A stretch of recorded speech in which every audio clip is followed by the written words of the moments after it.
Words of Joy and Hope. It is the 14th Sunday of Ordinary Time, the year B, and the Gospel of Mark, chapter 6, 1-6. And the commentary is by Father Fernando Armelini. A Sunday greetings for all. The text of today's Gospel is a continuation of what was heard on Saturday. Remember that the Gospel had spoken of the healing of the woman who had a blood loss, and then the resuscitation of Jairus' daughter. These two cures were the result of faith. They believed in Jesus, both the woman and Jairus, and the victory of life over death, and about the loss of life was celebrated. Today we are going to see the opposite. What happens when you do not have faith? Faith had obtained life in Capernaum. Today we will see what causes a lack of faith, not receiving Jesus in one's life. Let us introduce the episode. A year or so had passed of Jesus' public life in Capernaum. In fact, we are 1/3 of the Gospel of Mark. With Jesus in Capernaum, where he had his residence after leaving Nazareth, Jesus obtained good results with the people who listened to him and admired him. He also found opposition from the scribes and the Pharisees, who accused him of agreeing with Beelzebub, and already at the beginning they decided to remove him from the middle. They understood that he was a dangerous person for the religious institution of Israel. And it is now, after a year or so of public life, that Jesus decides to return to his village. What is he going to do there? We immediately may think about a courtesy call to visit mother, relatives, friends, but the mission is another one. And to understand what happens in Nazareth when he arrives, we must keep in mind the news that circulate in the village about him. They have heard people talking about the cures he does, of the provocative message he announces, and many concluded it is not the same. He's a little crazy. We met Jesus of Nazareth who worked as a carpenter, and now we have all this talk about him that is causing disagreement with the constituted authority. He does not keep the Sabbath. He frequents the houses of publicans and sinners, caresses the lepers, announces the forgiveness of sinners without first asking if they are repentant, and also does not say that they have to comply with the purification practices in the temple. For him, these things do not count at all. He does not practice fasting and teaches his disciples to do the same. This Jesus has abandoned tradition, and when they went to Capernaum to take him back to the village, to take him back to Nazareth, Jesus did not allow himself to be persuaded. He said that there is a new family. The old family must enter the new family. And they are worried because Jesus is moving away of the traditions that everyone has followed, which is what the rabbis have taught, what the scribes and Pharisees taught. It is their preaching that must be followed. That is what they think in Nazareth. And now Jesus arrives in his village. Let us here listen what happens when he returns to Nazareth. Jesus departed from there and came to his native place, accompanied by his disciples. When the Sabbath came, he began to teach in the synagogue, and many who heard him were astonished. They said, "Where did this man get all this? What kind of wisdom has been given him? What mighty deeds are wrought by his hands? Is he not the carpenter, the son of Mary, and the brother of James and Joseph, of Judas and Simon? Are not his sisters here with us?" And they took offense at him.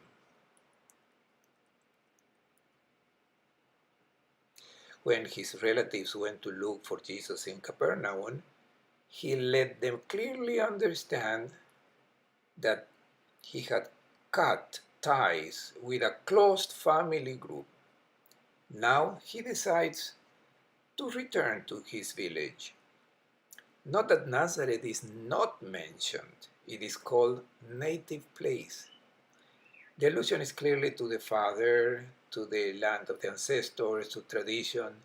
Nazareth is in a mountainous, closed place.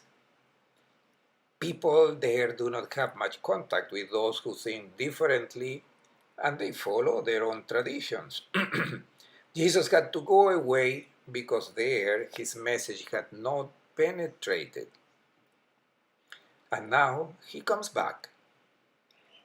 And the fact that he does not go alone does not suggest in a courtesy call for his mother. He goes with his disciples.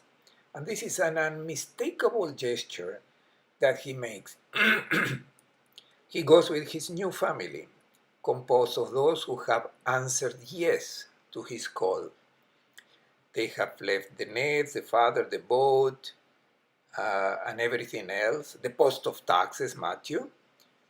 They have followed him because they have begun to understand that he makes a tempting proposal, although a bit confusing at the beginning for those who are following him. But they have perceived that following Jesus leads to giving meaning to their life. Jesus arrives, therefore, with his disciples, and it is as if he presents his new family to the old family to convince them, to let them get involved in this novelty. The evangelist John recalls his family very well in chapter 7. They are tied to tradition. He does not let himself be convinced. John says that not even his brothers believed in him. The group arrives in Nazareth, but not on Saturday, because Saturday people do not walk. They have already arrived since a few days earlier. There is no mention about problems, dissensions, or arguments when Jesus arrived. He was well known, and therefore he was welcomed. And while Jesus makes life's everyday life and relates normally to people, nobody has anything to say about him, because talking about doors, plows, tables, he agrees with everyone. The problem appears on Saturday when he enters the synagogue and starts to speak about his message. The evangelist says that many listening to him were amazed. Actually, the verb is not amazed, it is ekpleso,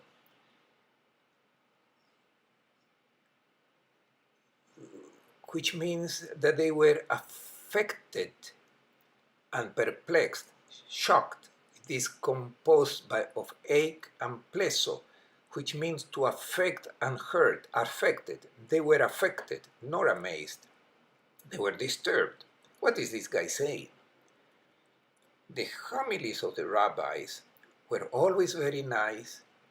It was expected that the rabbi who presided over the liturgy of the synagogue should have the following characteristics: good presence, then a good voice, and especially, he should not provoke. He should be conciliatory, tender, sweet when he spoke about the Word of God and the Torah. We do not know if Jesus had the characteristics of good presence and a good voice, but this does not interest us. But he certainly did not have the third characteristic, that is, he was not accommodating. We remember that as soon as he entered the synagogue in Capernaum, he does not make the speech as the rabbis did. It is provocative to the point that the demon that was present in the man rebels. That is, the word of Jesus does not leave unperturbed the demons that are inside the people. When the word of Jesus of Nazareth comes to the human who is present, reacts because feels alluded to, feels crushed by this man. We are wondering, what is it that scandalized the people of Nazareth? What is it that has hurt them? We do not know because it is not mentioned what Jesus said. But it is not difficult to imagine. He announced what he preached everywhere: the image of a God that was not what they had in mind. They thought of God as a legislator, just, a God who loved well only the people of Israel and repudiated the other peoples. This was the conception, what they thought. And Jesus announced a face of God who was good unconditionally, good and only good, a God who did not harm anyone. And this God is not accepted because the people wanted a job to punish sinners and pagans. And the God that Jesus presented was absolutely inconceivable to them. Because if salvation was not only reserved to the children of Abraham, also bothered them. They believed that salvation, blessing, therefore numerous posterity, life was reserved to the descendants of the patriarch Abraham. Then the man that Jesus presented was not the dominator, the victor, the one who had to be served. Exactly the contrary, the opposite. It is clear that all this preaching that Jesus announced in all the synagogues, it must have been also what Jesus presented in his town.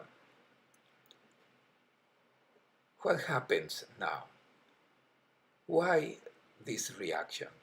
What interests us is the reaction of the people of Nazareth in our reaction also for us today. Let us say it immediately.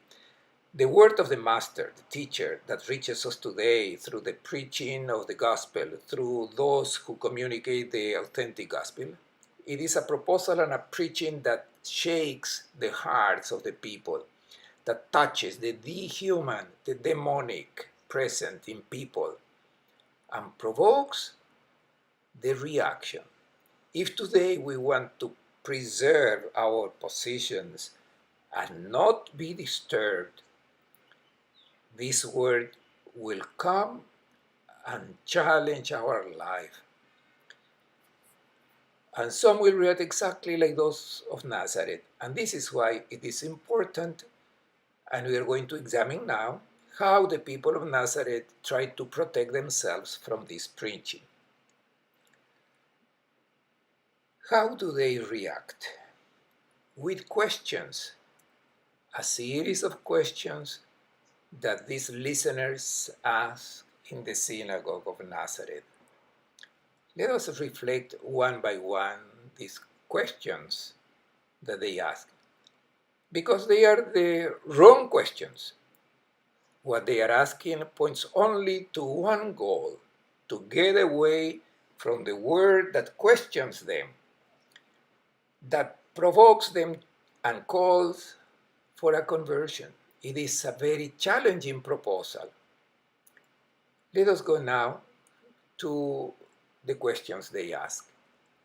The first question, where does he get all that? It is interesting what they say. They do not say, where does Jesus get this strength that cures people?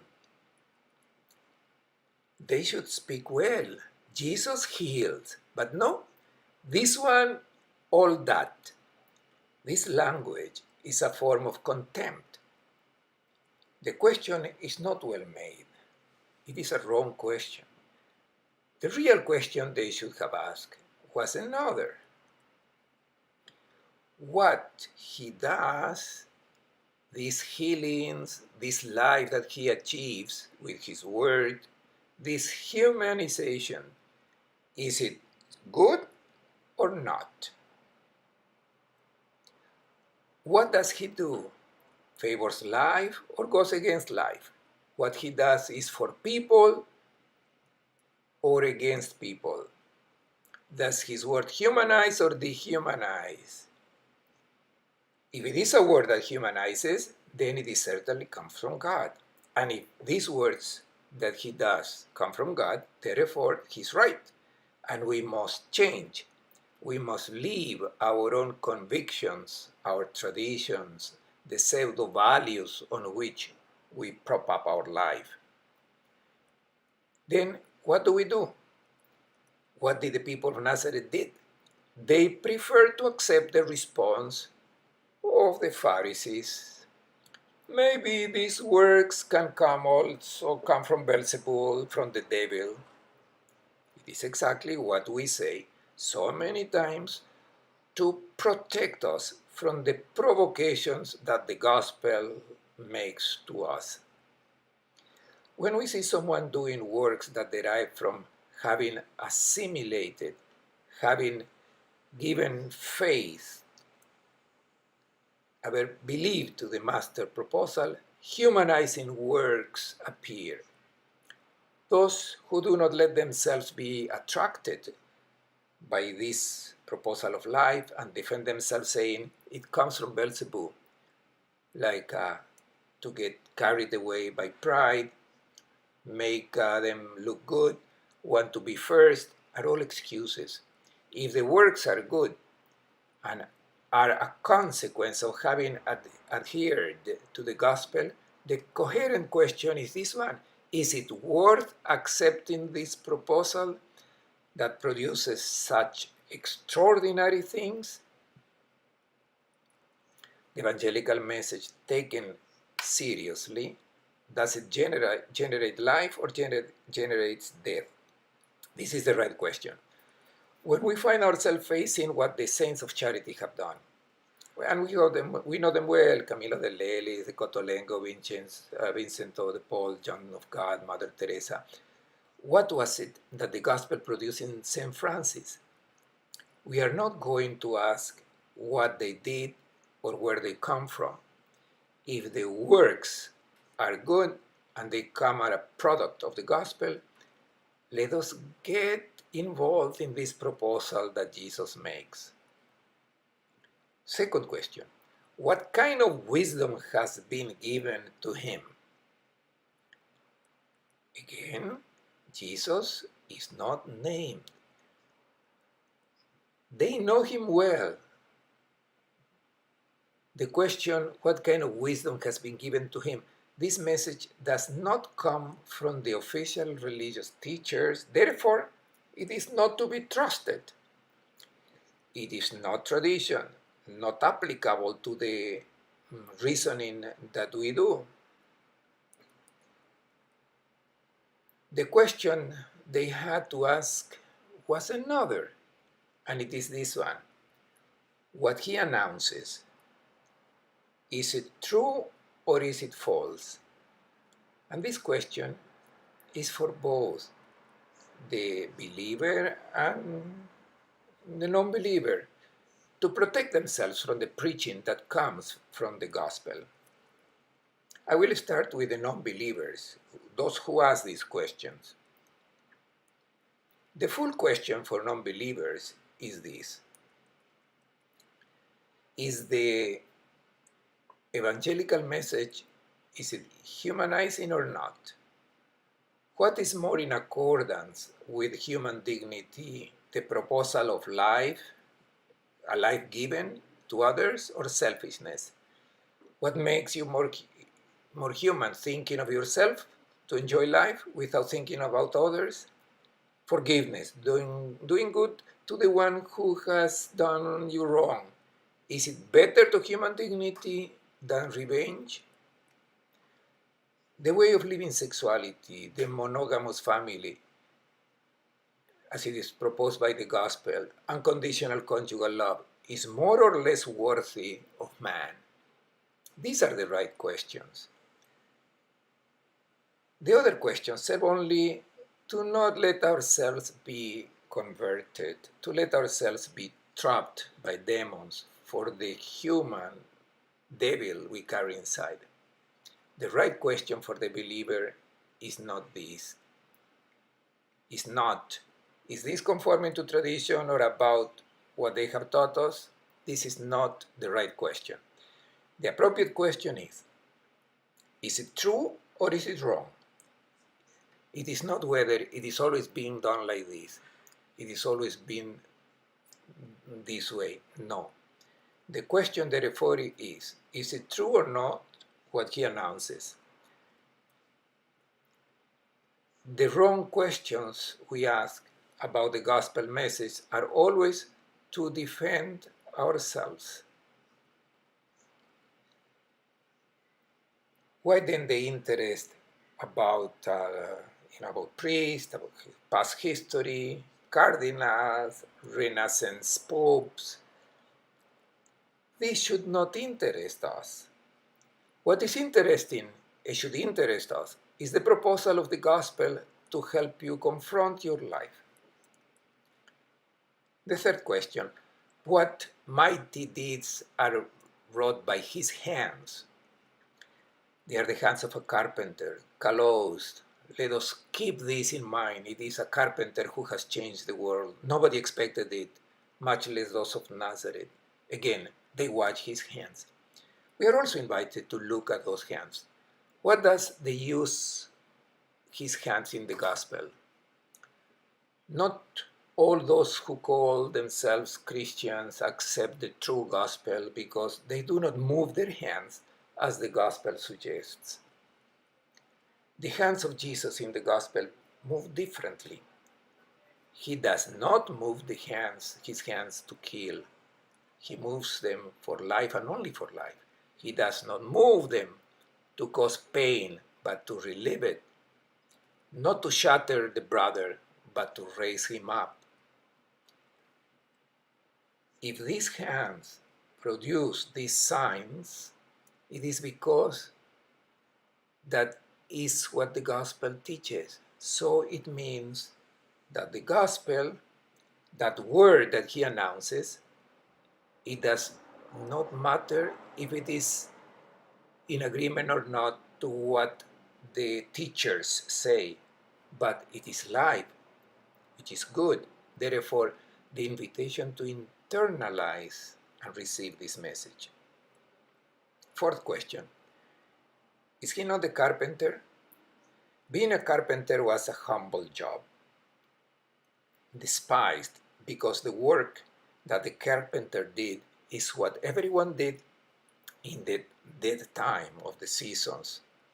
Making chairs, repairing the baskets, fixing the roof of the house. So being a carpenter meant to say that they did not possess land to be able to feed themselves. Therefore, being Jesus a carpenter clearly means that he belonged to the poorest category. It was expected that the people who had to do what Jesus did, preaching, they should be done by important people. So treating Jesus as a carpenter is to trivialize what he says. Jesus is not a rabbi, he is not a member of the clergy, a scribe, a leader of the synagogue. He does not belong to the elite. Therefore, we do not listen to him. Note that all these questions are those that are repeated also today to get away from the proposal made by Jesus of Nazareth. Fifth question, is not he the son of Mary? No one in Israel was identified as the son of the mother, always like the son of the father, even if the father had already died. Saying son of Mary is a contemptuous way of addressing Jesus. Then they quote the brothers and sisters, and they quote them by name, the brother of James and Joseph and Judas and Simon. They are all very traditional Hebrew names, names of patriarchs, chief of tribes of Israel. The relatives of Jesus are the traditionalists. They do not want to be bothered about their position. And for the inhabitants, the people of Nazareth, there is another reason. If not even their relatives believe in him, we can continue calmly with our convictions.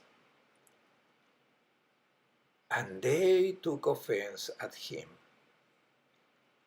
Listen to Jesus' answer. Jesus said to them, a prophet is not without honor except in his native place, and among his own king and in his own house. So he was not able to perform any mighty deed there, apart from curing a few sick people by laying his hands on them. He was amazed at their lack of faith. Then he went around the neighboring villages teaching. The conclusion of Jesus, facing all these questions from those who have heard his message, is bitter. A prophet is despised only in his own homeland, among his own king, and in his own house. It is a quotation from a proverb that reminds us what the evangelist John says in the beginning of his gospel. He came to his own, yet his own people did not receive him. What often happens is that people appreciate those who are far away, those who are not neighbors. They do not know them, those who are far away in the reality, and their ordinary living, and many times they imagine a world of dreams. But people who are very close, of course, they have qualities, but also all the human limitations. And it is always expected that extraordinary events, extraordinary messages come from people from far away, from people from outside. Think of so many characters that we admire, movie stars, models to imitate, because they are the ones who have a life of perfect happiness. But when one is near them, their limits are also seen. If they were close, we would realize that they are people like us.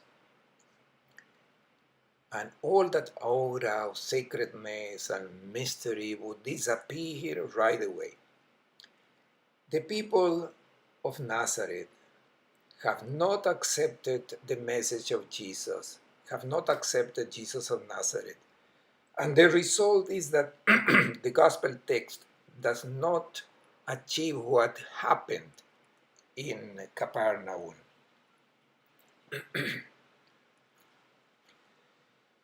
In Capernaum, faith produced something. It was the victory of life, a life that was not lost, and a lasting life. There, the faith had worked. Here, what is the product of the lack of faith? Unbelief also has enormous strength. It produces great disasters.